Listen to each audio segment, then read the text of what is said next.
موت نافرمانی کی حالت میں کہیں نہ آ جائے تمہیں، وہ کوئی ضمانت تمہارے پاس نہیں ہے کہ تم کسی گناہ کا ارتکاب کر بھی چکو گے، پھر تمہیں توبہ کا وقت بھی مل جائے گا، پھر موت آئے گی، اس سے پہلے موت نہیں آ سکتی۔ کیا معلوم عین اس گناہ کے ارتکاب کے دوران موت آ جائے، وہ موت کیسی ہوگی؟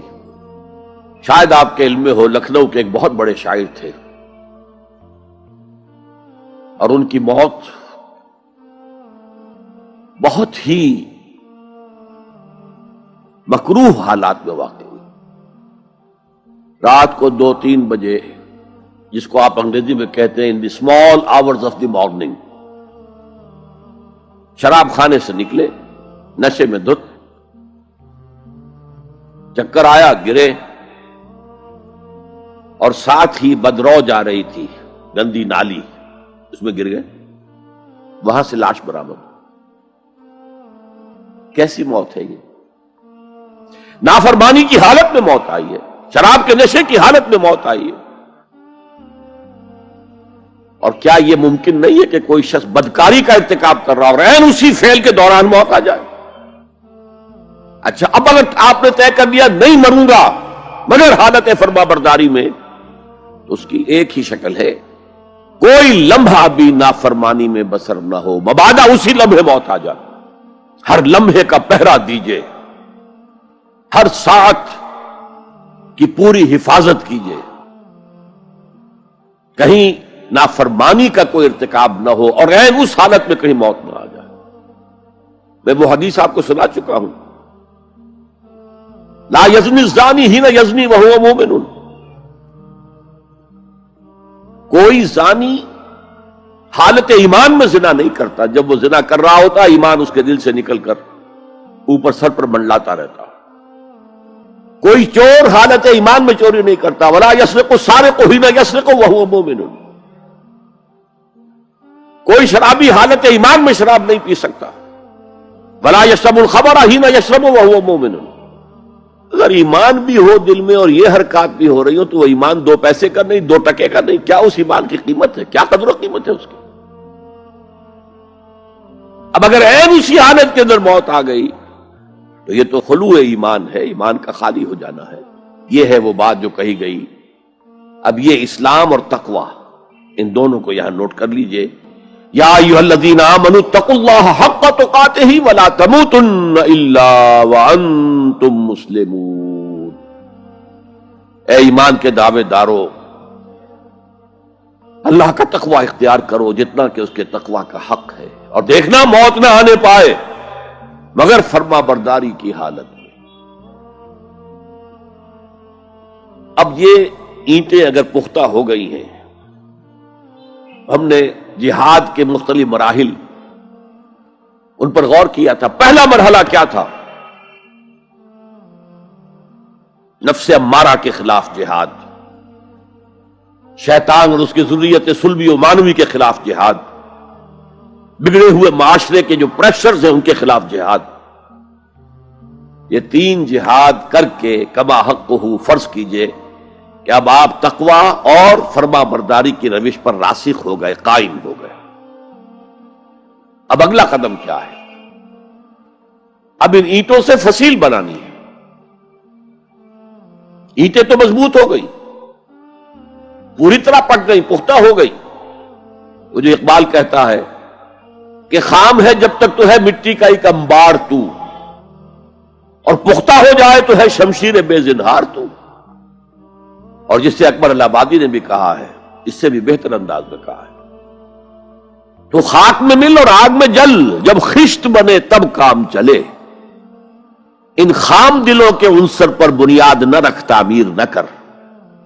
اگر ساحل سمندر سے ریت لے کے گولا بنا لیں، وہ نم تو ہوتی ہے ریت، گولا بن جائے گا، پھر اسے شیشے پر بھی ماریں گے، شیشہ کھڑا رہے گا، ریت بکھر جائے گی۔ اسی گولے کو ذرا بھٹی میں ڈال کے پکا لو، روڑا بنا لو، تو خاک میں مل اور آگ میں جل، جب خشت بنے، جب اینٹ بنو گے تب کام چلے۔ اب اگر اسے مارو گے تو کوئی نتیجہ تو برآمد ہوگا کہ نہیں؟ تو یہ پختہ افراد کی شخصیت کو پختہ کرنا، جو حیات اجتماعی اس کو نظر انداز کرتی ہے، جیسا کہ میں نے عرض کیا تھا، پہلی منزل تعمیر نہیں کی، دوسری کے اوپر چڑھا ہو گئے، دوسری ہے نہیں، تیسری جو ہے وہ ہوا کے اندر اس کی تعمیر ہو رہی ہے۔ ہماری بہت سی ناکامیوں کا اصل سبب یہ ہے۔ حضور نے پہلے افراد کو تیار کیا ہے، افراد کے ہاتھوں میں ہے اقوام کی تقدیر، ہر فرد ہے ملت کے مقدر کا ستارہ، اور ہر حیات اجتماعی یا کوئی تنظیم ہو، کوئی جماعت ہو جو اسلام کی سربلندی کے لیے کام کرنا چاہیے، اسے سب سے پہلے پختہ کردار والے افراد تیار کرنے ہوں گے۔ یا ایھا الذین آمنوا اتقوا اللہ حق تقاتہ ولا تموتن الا وانتم مسلمون۔ اب دوسرا نقطہ کیا ہے؟ ان کو جوڑنا ہے، اب اینٹوں کو جوڑنا ہے۔ And for that you need a cement substance۔ پچھلے زمانے میں چونا وغیرہ ہوتا تھا، چونے سے جوڑا جاتا تھا، آج کل سیمنٹ ہے۔ اگر یہ سیمنٹ سبسٹنس مضبوط ہے تو یہ فصیل اور دیوار مضبوط ہے، اگر یہ نہیں ہے تو چاہے اینٹیں پختہ ہو تب بھی سیلاب کا ریلا آئے گا، بہا کے لے جائے گا۔ اینٹوں کی پختگی کے ساتھ ساتھ ان کو جوڑنے والا مورٹر جو ہے اس کو بھی مضبوط ہونا چاہیے۔ اس لیے دوسرا نقطہ، یہ سہ نکاتی لائحہ عمل، 3 نکاتی لائحہ عمل۔ پہلا تقوی اختیار کرو اور اللہ تعالیٰ کی پوری فرما برداری اختیار کرو، کوئی لمحہ تمہارا نافرمانی میں نہ گزرے۔ اب وَاعْتَصِمُوا بِحَبْلِ اللَّهِ جَمِيعًا وَلَا تَفَرَّقُوا، چمٹ جاؤ اللہ کی رسی کے ساتھ مل جل کر اور تفرقے میں نہ پڑو۔ اعتصام عصمت سے بنا ہے، عصمت حفاظت کو کہتے ہیں۔ اعتصام حفاظت حاصل کرنا، جیسے آپ دیکھتے ہیں کہ کسی بچے کو اگر کوئی خوف لاحق ہو جائے، کوئی ڈرائے، وہ آئے گا، دوڑے گا ماں کی گود میں آ کر ماں سے چمٹ جائے گا۔ وہ یہ سمجھتا ہے اپنے چھوٹے سے ذہن کے مطابق میں قلعے میں آ گیا ہوں۔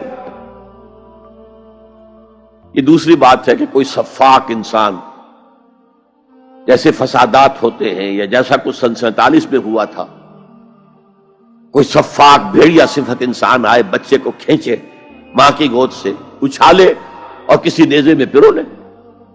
لیکن بچہ یہ سمجھتا ہے کہ میں آ گیا ہوں، پناہ میں آ گیا ہوں، قلعے میں آ گیا ہوں۔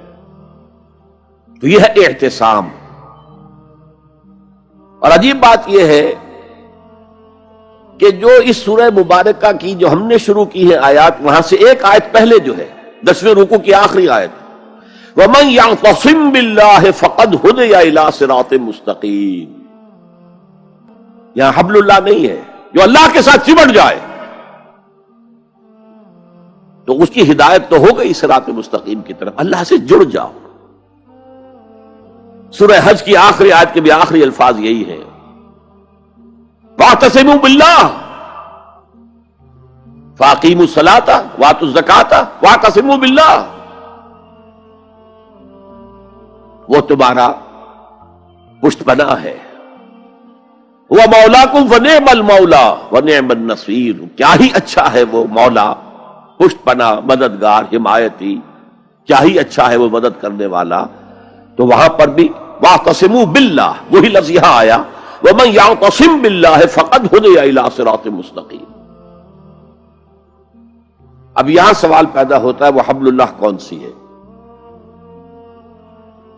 اب اصول یہ سامنے رکھیے کہ قرآن مجید میں اگر محسوس ہو کہ کسی جگہ پر کوئی ابہام ہے، اجمال ہے، کہیں وضاحت کی ضرورت ہے، تو یہ حق ہی نہیں فرض ہے محمد الرسول اللہ صلی اللہ علیہ وسلم کا کہ اس کو بیان کریں، واضح کریں، تبیین کریں۔ انزلنا الیک الذکر لتبین للناس ما نزل الیہم، اے نبی ہم نے آپ کی طرف یہ ذکر اس لیے نازل کیا ہے کہ آپ لوگوں کے لیے واضح کریں وہ شے جو ان کے لیے نازل کی گئی، ان کی طرف بھیجی گئی۔ آج ایک عظیم ترین فتنہ ہمارے ہاں جو ہے وہ انکار حدیث کا ہے۔ وہ گویا کہ حضور کو یہ حق ہی دینے کو تیار نہیں۔ کہ قرآن مجید کی آیات کی توضیح کریں، تبیین کریں، جہاں کہیں کوئی سوال پیدا ہو اس کا جواب دیں. لیکن یہ جان لیجئے یہ حضور کا صرف حق نہیں، فرض. مجھے ایک بڑا تلخ تجربہ ہوا تھا لاہور میں 1973 میں، وہ جو عالمی کانفرنس ہوئی تھی لاہور میں، دنیا کے تمام مسلمان ملکوں کے سربراہ وہاں جمع تھے. تو اس زمانے میں اس آیت کا بڑا چرچا تھا، اخبارات میں بھی بڑے بڑے اشتہار شائع ہو رہے لوگوں کی طرف سے، وَاعْتَصِمُوا بِحَبْلِ اللَّهِ جَمِيعًا وَلَا تَفَرَّقُوا. رکشاؤں کے پیچھے بھی بینر لگے ہوئے ہیں، ٹیکسیوں کے پیچھے بینر لگے ہوئے ہیں، وَاعْتَصِمُوا بِحَبْلِ اللَّهِ جَمِيعًا، بینر آویزاں ہیں سڑکوں پر جا بجا. لیکن میں ایک پریس میں گیا کہ جہاں میری ایک کتاب چھپ رہی تھی اور تاخیر ہو رہی تھی، تو میں ذرا ان سے کہنے گیا جلدی کرو. وہاں ایک صاحب آئے ہوئے تھے اور بدقسمتی سے آزاد کشمیر، جو ہمارے ہاں آزاد کشمیر کہلاتا ہے، آپ کے ہاں وہ مقبوضہ کشمیر کہلائے گا، اس کے وہ محکمہ جو انفارمیشن ڈپارٹمنٹ کے سیکرٹری تھے، اہم تھے. ان کا یہ کیا رہا؟ یہ لا یعنی کلام ہے، بے معنی کلام ہے. فَاعْتَصِمُوا بِحَبْلِ اللَّهِ جَمِيعًا، کہاں ہے وہ رسی؟ کس کو رسی؟ کون سی رسی کو پکڑوں؟ بہت صدمہ ہوا، لیکن کیا کیا جائے؟ وہ اصل میں کمیونسٹ ذہن کے تھے. اب اس لیے وہ اللہ کے رسول نے واضح کیا ہے کہ حبل اللہ کون سی ہے. میں وہ حدیث آپ کو سنا چکا ہوں، حضرت علی رضی اللہ تعالیٰ عنہ سے جو مروی ہے، نبی اکرم صلی اللہ علیہ وسلم، ترمذی شریف اور دارمی یا بیہقی میں موجود ہے. تو اس میں یہ الفاظ میں ہوا حبل اللہ المتین وہو الذکر الحکیم وہو الصراط المستقیم. حضرت علی فرماتے یہ ہے کہ میں نے سنا حضور نے ارشاد فرمایا ان قریب ایک بہت بڑا فتنہ رونما ہوگا، انہا ستکون فتنۃ. میں نے سوال کیا مل مخرج منہا یا رسول اللہ، اے اللہ کے رسول فرمائیے اس سے نکلنے کا راستہ کون سا ہوگا، مخرج کون سا ہوگا، ایگزٹ کون سا ہوگا. یا آپ کے ہالز میں جہاں ایگزٹ لکھا ہوا ہوتا ہے سرخ سی بتیوں کے ساتھ، عرب ممالک میں مخرج لکھتے ہیں اس کو، نکلنے کی جگہ، بھاگنے کی جگہ. اگر کہیں دھواں بڑھ جائے، کہیں آگ لگ جائے تو بھاگو ان روشنیوں کی طرف، ان دروازوں کی طرف، وہ کھل جائیں گے. تو جب حضور نے فرمایا کہ انہا ستکون فتنۃ، تو حضرت علی کہتے میں نے پوچھا بل مخرج منہا یا رسول اللہ، فرمایا کتاب اللہ، فتنوں سے بچانے والی اور فتنوں سے نکالنے والی شے صرف کتاب اللہ ہے.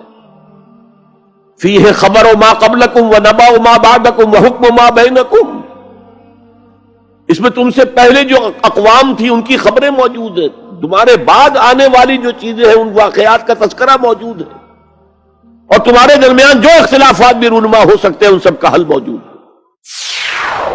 یا رب فاجمعنی بكل الصحب والأحباب واكتب لنا أن ندخل الجنات بالريان.